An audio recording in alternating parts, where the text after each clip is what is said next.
Newton ఏం చేశాడు, Apple పండు కింద పడగానే భూమ్యాకర్షణ శక్తి అన్నాడు. వాడి పేరు పుస్తకాల్లో ఉంది, మన పేరు లేకూడదు. పురాణాలను సైంటిఫిక్ గా ఆలోచించడం నేర్చుకోవాలి, వైజ్ఞానికంగా ఆలోచించడం నేర్చుకోవాలి. అప్పుడు మన మహర్షుల పేరు, మన మహానుభావుల పేరు పుస్తకాల్లో ఉంటాయి. ఇవన్నీ వాడు ఎక్కువగా పెట్టారు. అవన్నీ భూమ్యాకర్షణ కనిపెట్టి యాపిల్ చెట్టు, యాపిల్ పండు కింద పడేవాడు భూమికి శక్తి లేదు. అది ఎప్పుడో హిందూ పురాణవేత్తలు మహర్షులు లక్షల ఏళ్ల క్రితం పురాణాల్లో రాశారు. సంకర్షణ శక్తి రూపం.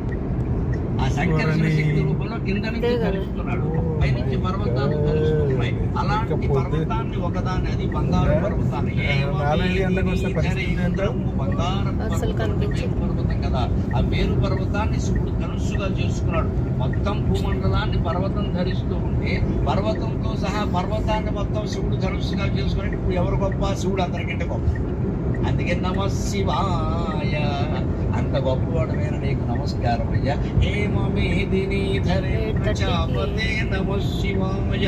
పురాసుర సంహారం సూచించినప్పుడు భూమండలం అంతా ఆయనకి రథమైంది. భూమండలం రథమైనప్పుడు చక్రాలు ఎలా ఉండాలి? ఎంఆర్ఎఫ్ డైరెక్ట్ ధైర్యంతో ఉండవు, పగిలి సూర్యుడిని చంద్రుడిని చక్రాలుగా పెట్టి, ఆ రథానికి గుర్రాలు ఎక్కడి నుంచి వస్తే వేదాలను గుర్రాలుగా పెట్టి, సారథి ఎవరు ఉండాలి? మామూలు ట్యాక్సీ డ్రైవర్ పనిచేయాలి. బ్రహ్మదేవుడిని సారథిగా, వేదాలు గుర్రాలుగా ఉంటే సారథి ఎవరు ఉంటారు? ఒక వేద పండితులైనా ఉండాలి కదా. వేద పండితులందరిలో గొప్పవాడు బ్రహ్మను పెంచిన వేద పండితుడు. అందుకని ఆయన బ్రహ్మదేవుడు సారథిగా, ఆయన పగ్గాను మళ్ళీ పావుల పగ్గాలుగా చేశారు అక్కడ.